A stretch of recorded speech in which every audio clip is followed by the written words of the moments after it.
Hello and welcome to the Revive Stronger podcast. I am your host, Steve Hall. This you're listening to is part 2 of the 2-part series with Broderick Chavez from Evil Sports Performance. In this episode, we're talking more about bodybuilding specifics. How should you attack a contest prep? What should your peak week strategy look like?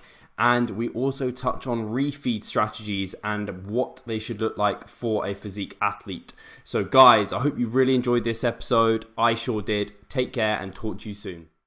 And that works. For that break, well, I guess that's why you do see people. I think there's even people that could potentially, like, for example, fat loss. You see people doing bodybuilding shows and they might take 30 weeks to get to stage when they could have maybe taken half that time but been more aggressive. Do you think there's a place, is there one you aside to being more effective, or is there kind of a limit that you should look to lose fat at? Well, you know, it's funny. Everybody in your shoes that interviews me asks that very thing.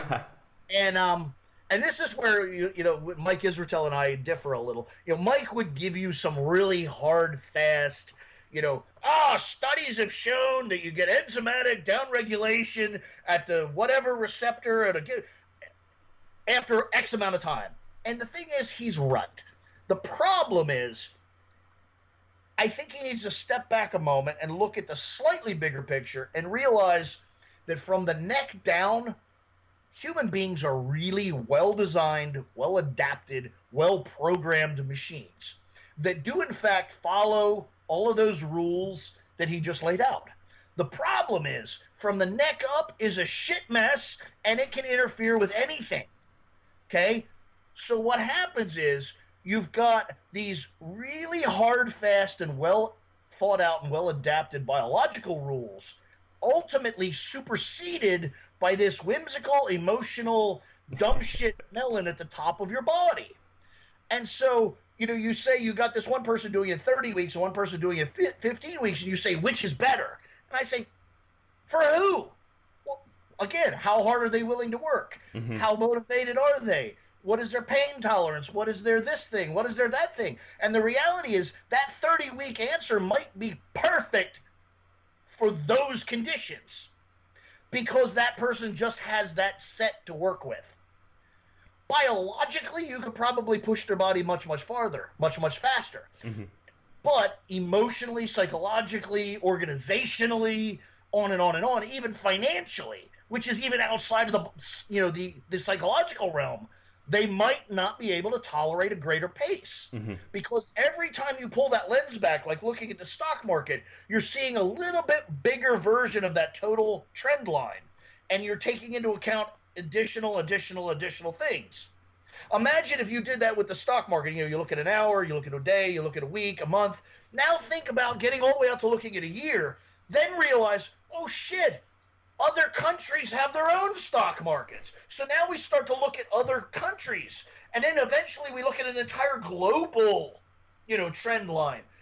There's never a point when you can go, I've taken into account every factor. No, you can't. You don't. I mean, that's just the way physics works. It's the way science works.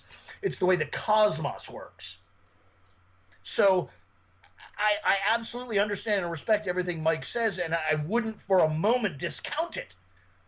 But I am also aware that there are additional components that his model doesn't necessarily always encompass. Mm-hmm.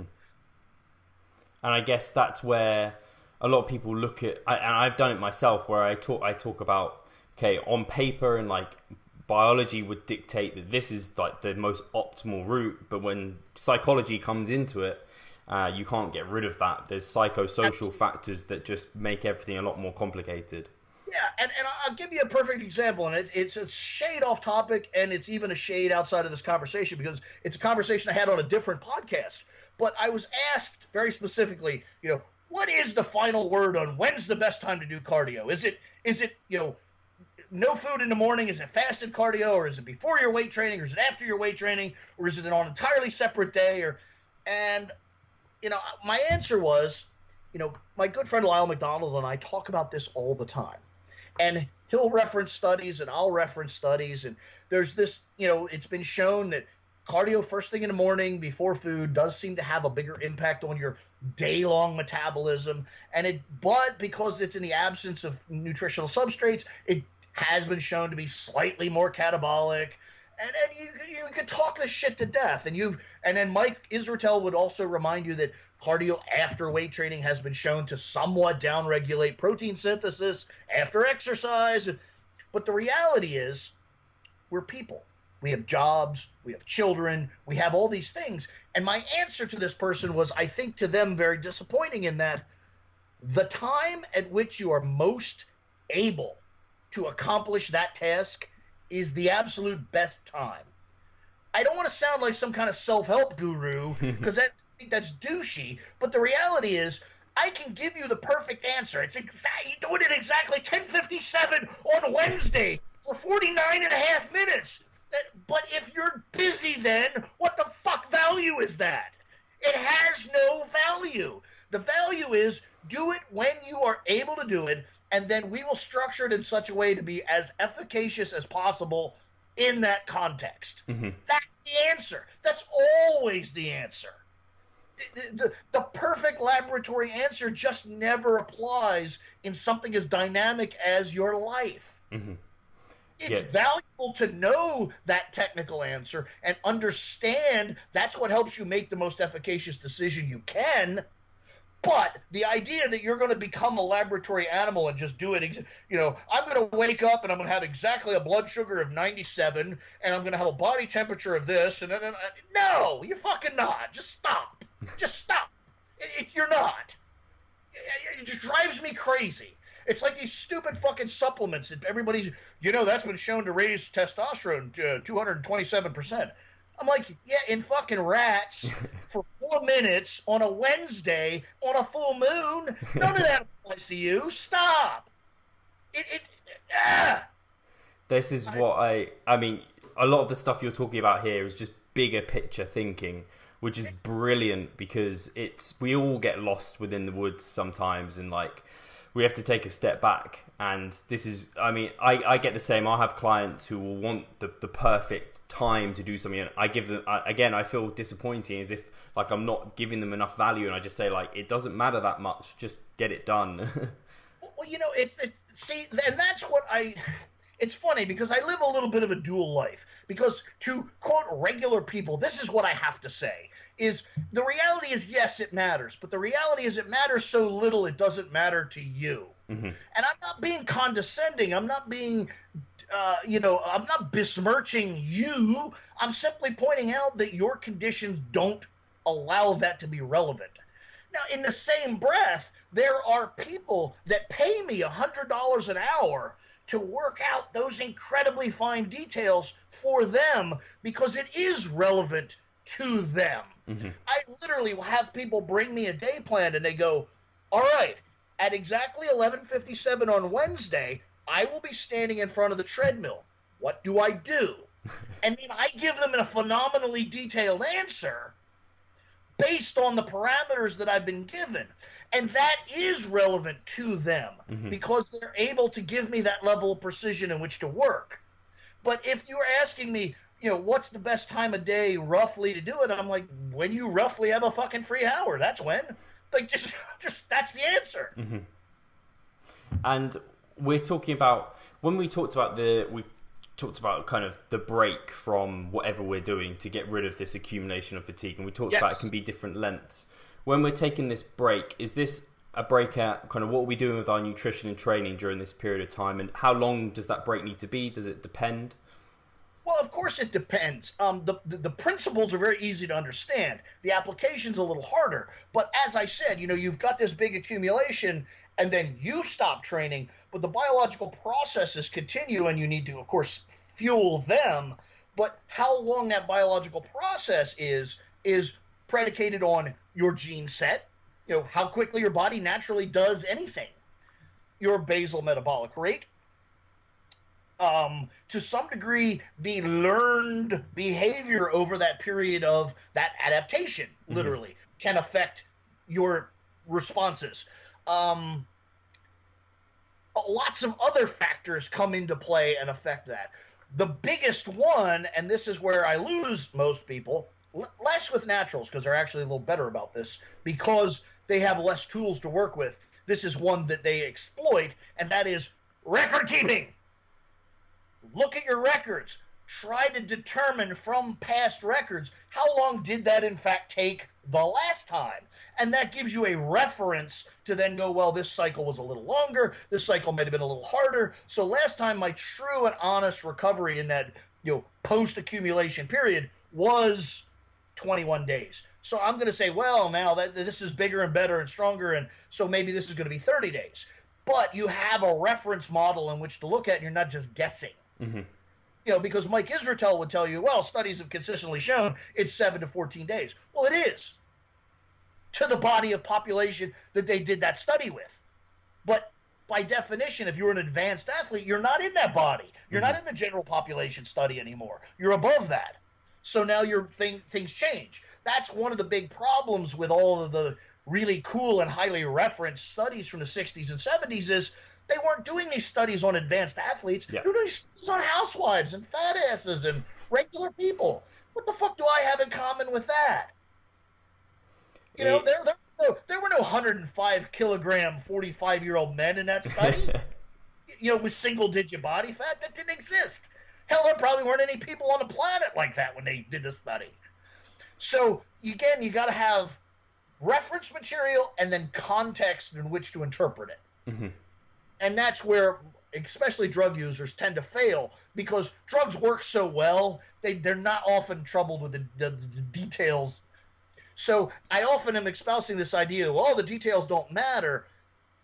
The reason I say that, and the details do matter, but the reason I say that is because if you look from a top-down scenario, drug-using athletes often have such powerful weapons at their disposal that it overwhelms those details. Not that they don't matter, it's just that they're measurably less relevant because of the additional magnitude of these things they have.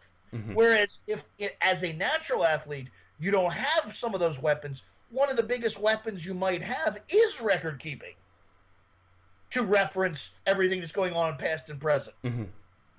Brilliant. So it's just a matter of hierarchy. Put your most valuable thing at the top, deal with that, and then if you have additional time and energy, deal with each thing underneath of it. Mm-hmm. And when we're massing, we're increasing calories through weeks, or we could be doing that. And then when we're dieting, we're kind of keeping our calories maybe level through weeks and just going for we're accumulating volume and using our own fat tissue to fuel that training and fuel life. And we talked about refeeds briefly. Are these things that we should be using, or are they effective, or are they kind of, like you said, null and void when they're used on such a short-term basis? Well, this is going to run you over your hour-long podcast, and I'll try to keep it to a minimum, and maybe we'll come back and do a podcast just on this. My good friend Lyle McDonald was, I'm sure not the originator of the idea, but all through the early 2000s, he was the proponent of diet breaks. He really got into, and he's that guy. He dwells on, there were these newly discovered hormones, leptin, ghrelin, some of the subtle feedback hormones in the gut and intestine and amylase and all these little things. And they do show a very acute reflection of momentary diet. You eat something and those hormones change very proximally, like insulin. You fucking drink a soda and your insulin shoots way up and your insulin, and it comes down.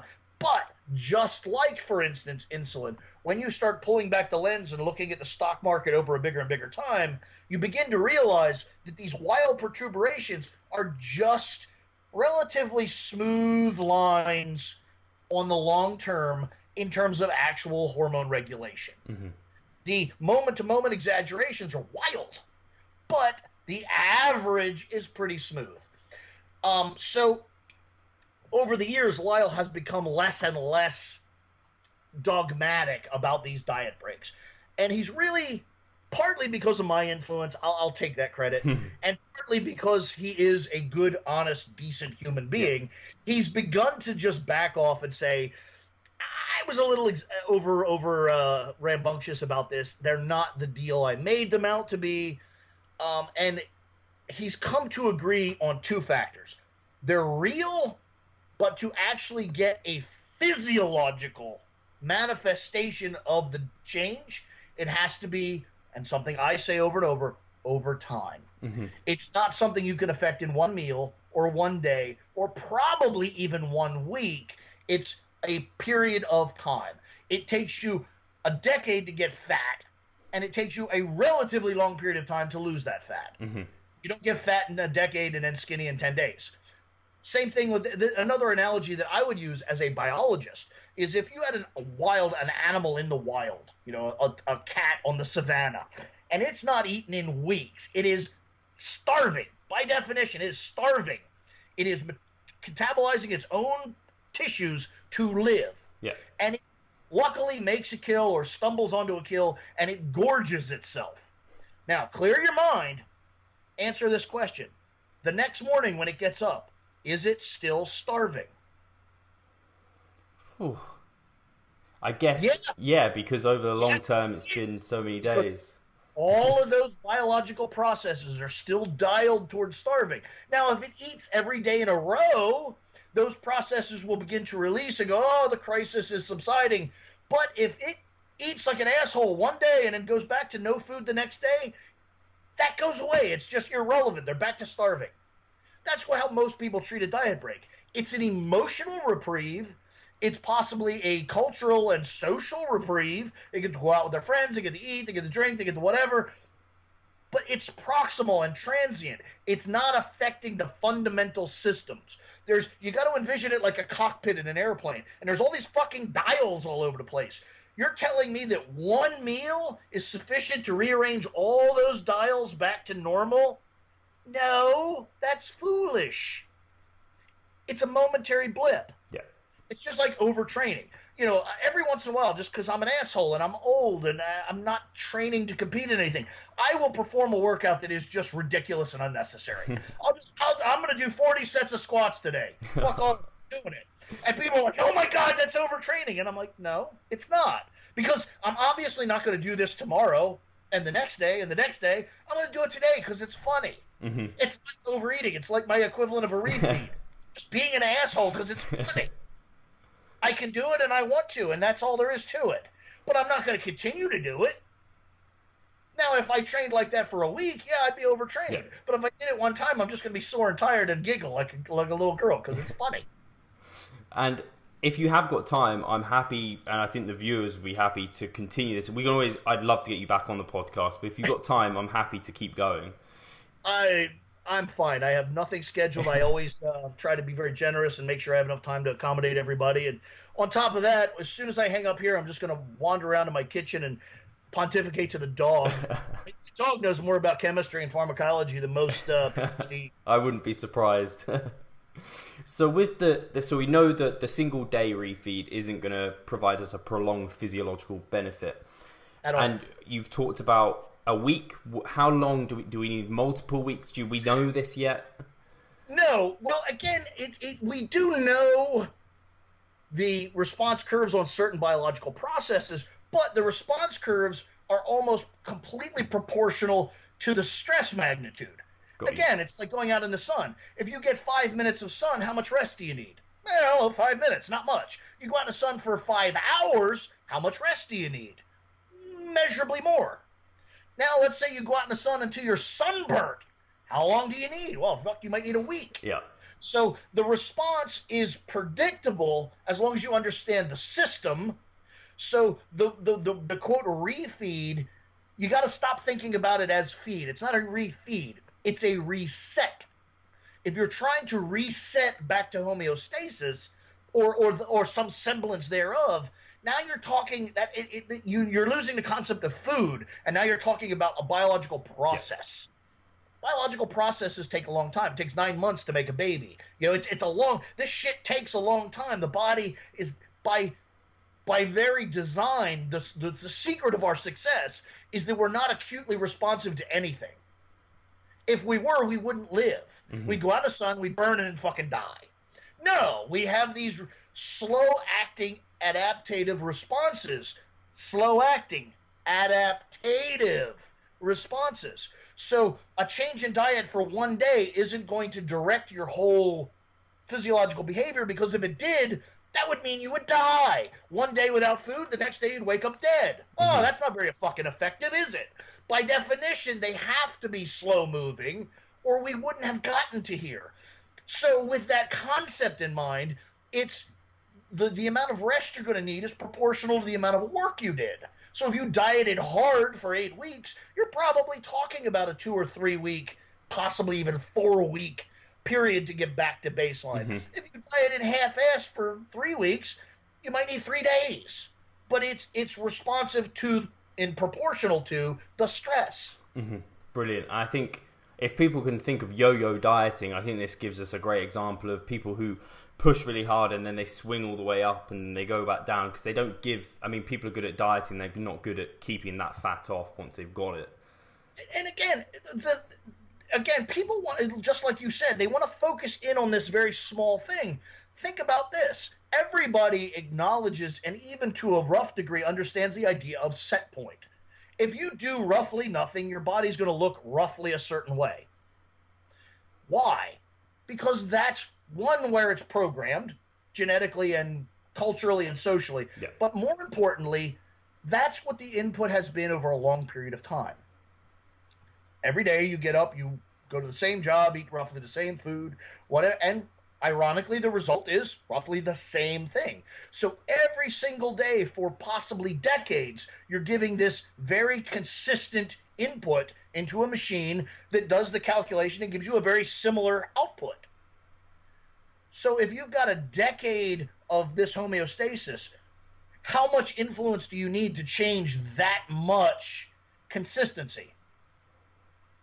It's going to be significant. You don't get, that's why people that like the fat guy will lose 100 pounds in a year. And they're like, oh my God, I'm winning, I'm whatever. And I'm like, no, you've got 40 years of fatness to 1 year of thinness. I was like, you're still not even remotely balancing the scale. Yeah. The minute you back off, your body's going to remember where it wants to be, or where at least it thinks you want to be.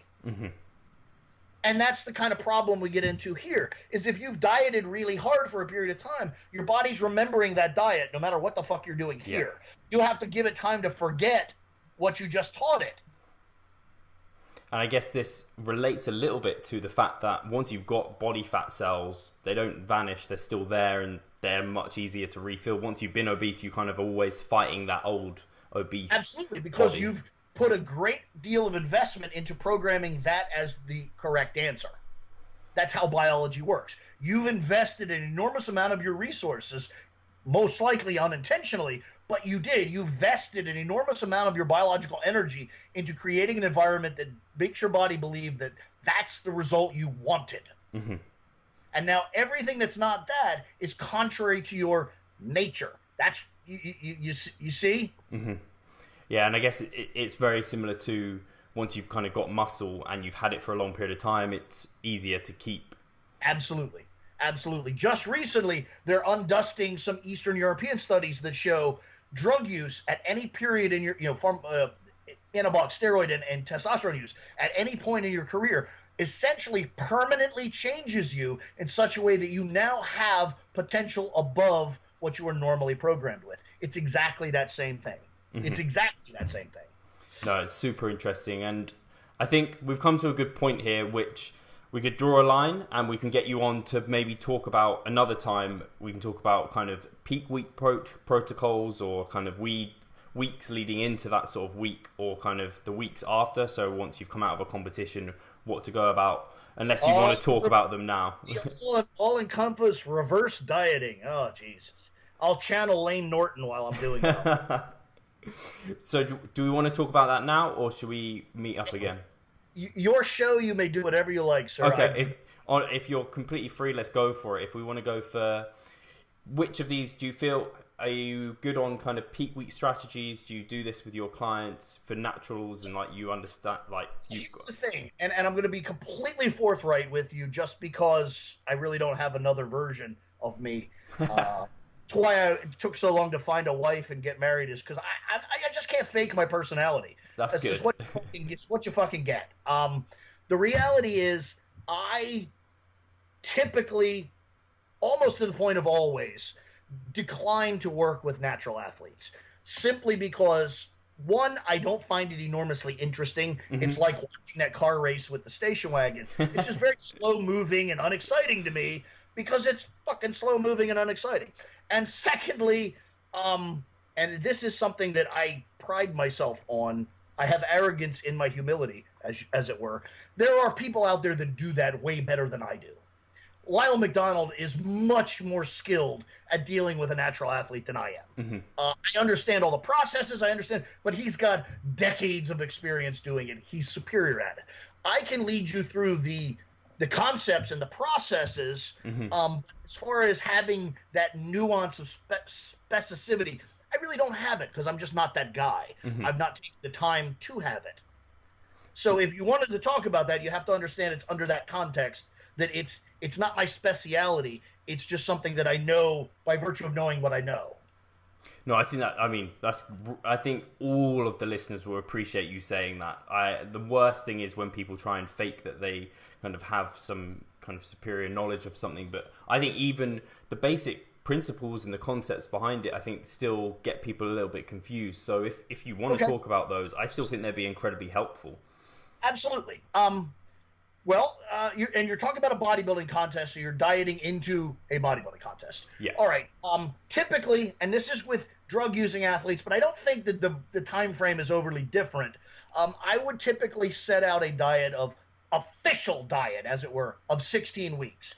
Now, typically, the behaviors leading into that diet would, in fact, slightly taper toward it. So there's kind of almost a pre-diet to the diet. Good.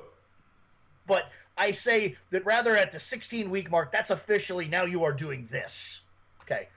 Of those 16 weeks, there's only 14 weeks of diet. The final 2 weeks I set aside as special behaviors in preparation for the contest. So we got 14 weeks of very strategic and relatively scaled diminishment in body fat over time.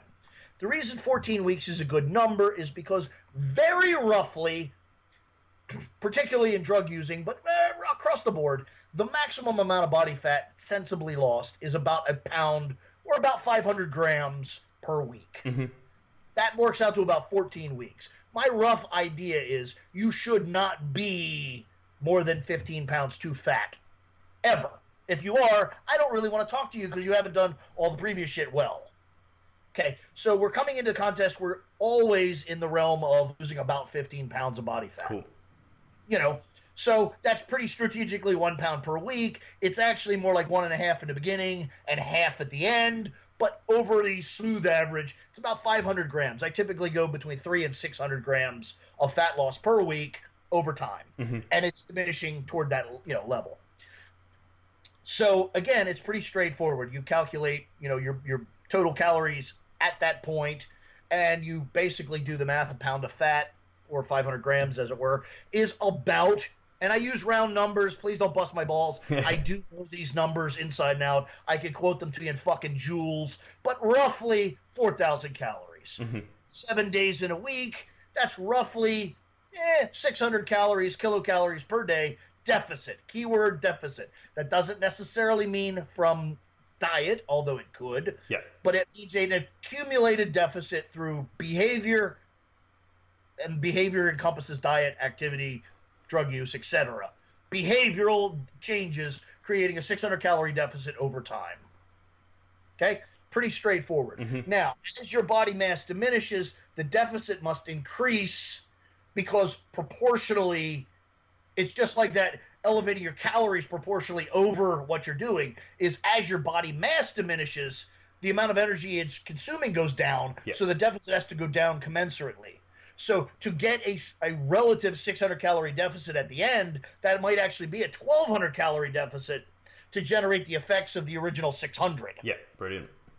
And we could talk at length about why that is, how systems, and everybody wants to talk about down-regulate. My T3, my thyroid, my this thing, my that thing, down-regulated. The reality is, especially in a natural athlete, that's not actually what happens. What happens is your body becomes more efficient.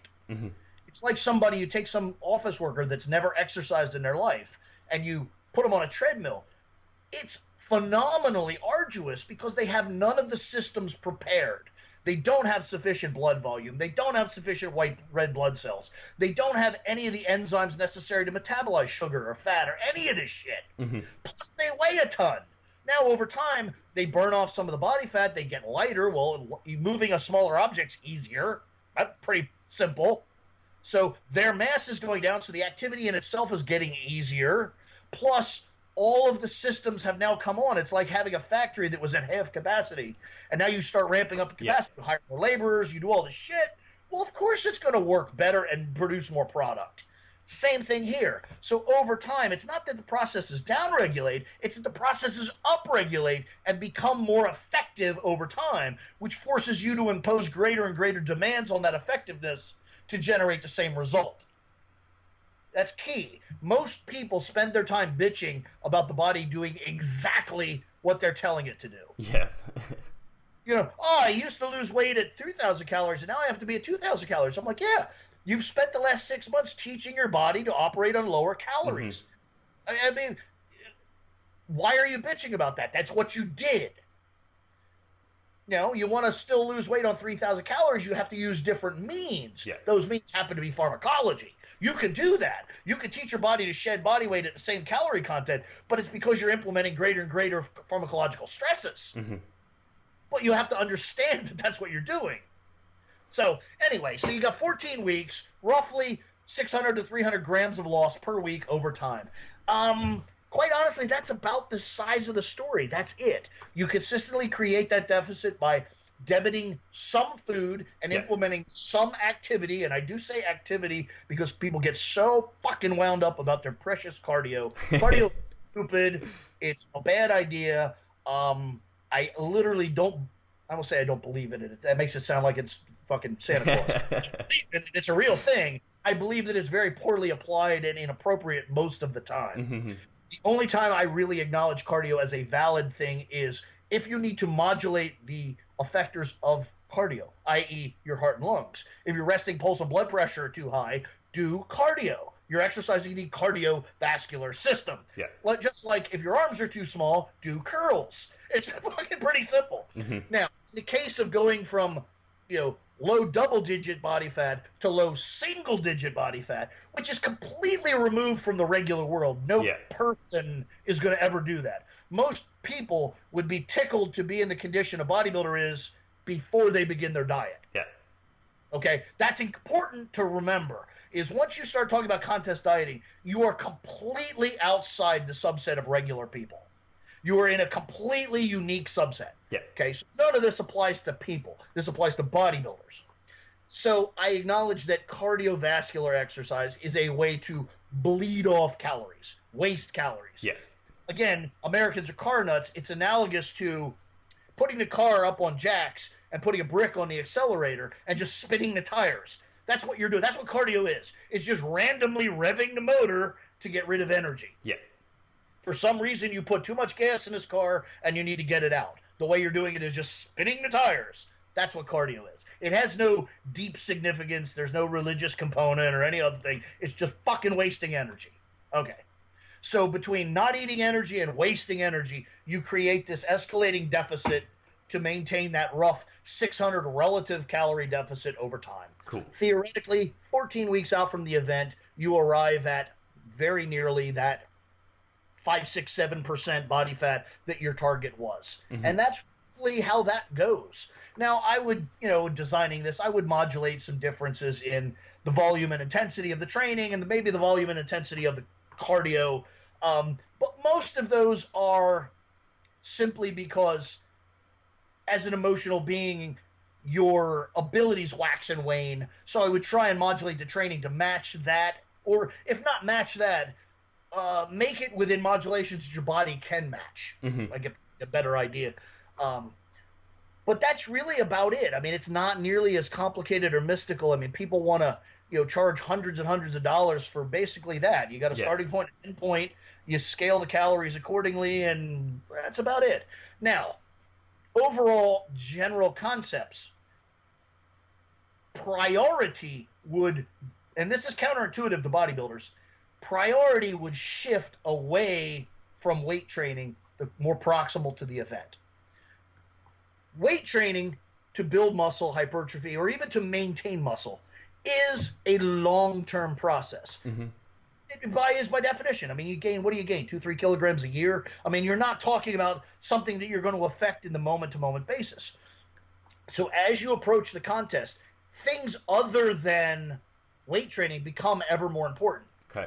Achieving your maximal leanness, practicing your posing, practicing your stage presentation, the logistics of travel and organization and packing and food prep and all this stuff.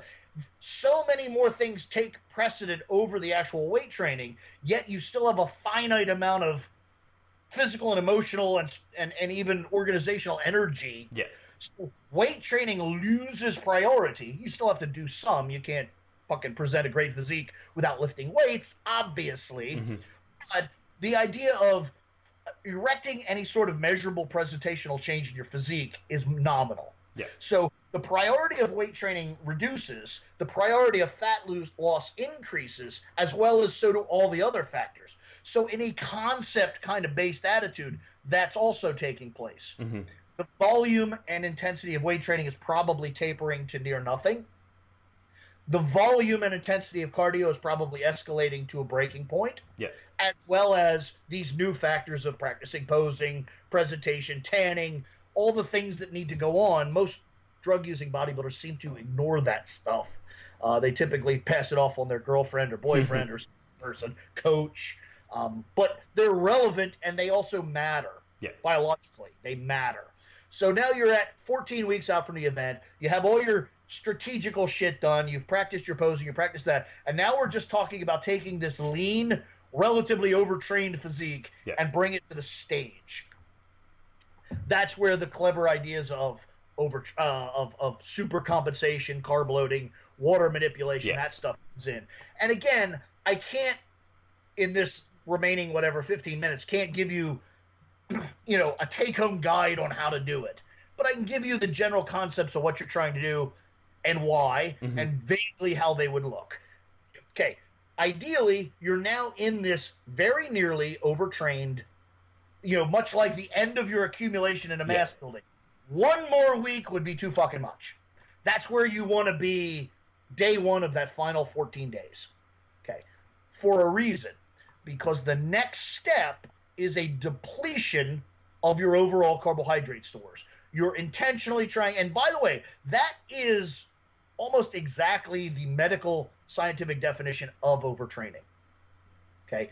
So you're literally, your next goal is to intentionally, systematically, and whole body overtrain to deplete your local carbohydrate stores to near zero and make your body want them. Yep. Trick your body into believing you are literally starving and spending your days running for your life. It's a fight for flight, period. So that first day of the 14, you would roughly increase your water intake because secondarily or separately from this, you want to implement a scenario where your body is very well designed in that it doesn't waste where it needs to and it conserves where it needs to. So if you start consuming additional water, your body gets very comfortable biologically with the idea of releasing water. Okay. We have plenty. It's coming in gobs. We don't need to hold on to it. Water retention would not be a priority when you're just being overwhelmed with fucking water. Very cool. Yeah. From a biological point of view, it's childlike in its simplicity. So you're going to elevate your water to make your body very comfortable with releasing water. And you're going to train all the major muscle groups of the body to near exhaustion to deplete your stores of local carbohydrates. Now, again, thinking in general overall terms, the first day you're going to have the most storage. It's how storage works. If you have a bucket of food, the first day the bucket's full. After you eat some, the bucket's not quite as full, and so on and so on and so on. So rather obviously, your training volume, even though the goal is exhaustion, will taper because what you're exhausting is by definition tapering. So over that first week, you have this very high volume descending to pretty high volume, whole body, exhaustive training, and lots of water. Some people would also add lots of salt.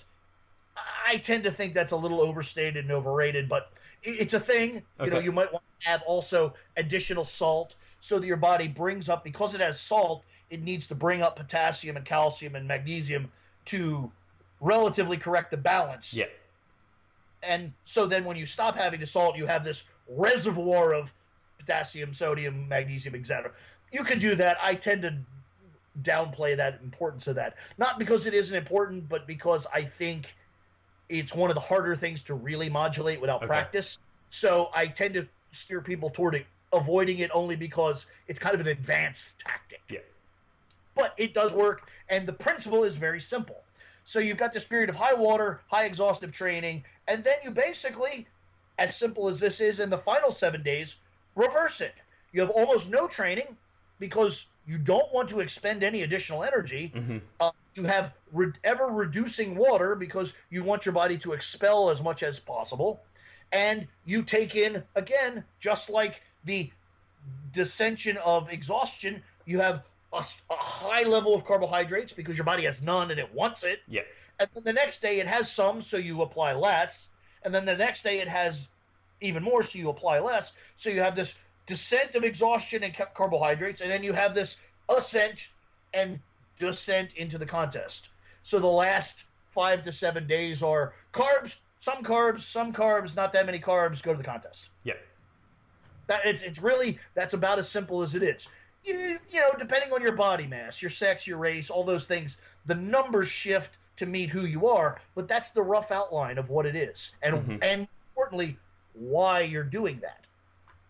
Now, what that leaves you with is, theoretically, the day of the contest, your depleted muscles have stored a whole bunch of carbohydrates, your kidneys have expelled a whole bunch of water because you've taught them that that's an acceptable thing to do. So you have this 12-hour window in time where you're stuffed full of carbohydrates, relatively dehydrated, you go on stage, you look great, the next day you're a fucking mess.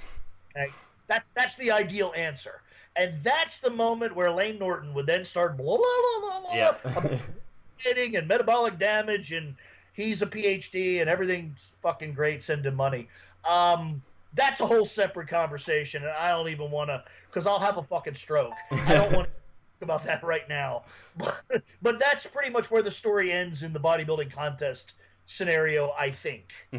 No, that's super interesting. And believe it or not, you don't work with natural athletes, but I do, and I keep up to date with different methods that people do things, and that's pretty much exactly how it would run for a natural athlete anyway, from what I've gathered anyway. So, and the difference between that and what a drug user would do is we would implement drugs that would exaggerate all of those responses. The depletion would be greater and faster and to a deeper inroad, and then the compensation, with insulin and GLUT4 sensitivity drugs and all that, the responses would be greater. So instead of being able to load 400 grams, we'll be able to load 1,200 grams.